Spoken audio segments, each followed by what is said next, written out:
23મી જાન્યુઆરી આઝાદીના ફૌજ સ્થાપક નેતાજી સુભાષચંદ્ર બોઝ 125મી વર્ષગાંઠ નિમિત્તે તાજેતરમાં ભારત સરકારે નેતાજી જન્મદિવસે પરાક્રમ દિવસના રૂપમાં ઉજવાયેલો નિર્ણય કર્યો છે। તો આ અવસર પર ભારત સરકારે 125 રૂપિયાનો મુલાયમ સિક્કો જાહેર કર્યો છે।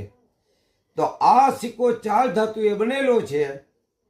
50% ચાંદી, 40% ત્રાંબુ, 5% નિકલ ને 5% જસંત। તેમનો વજન છે 35 ગ્રામ।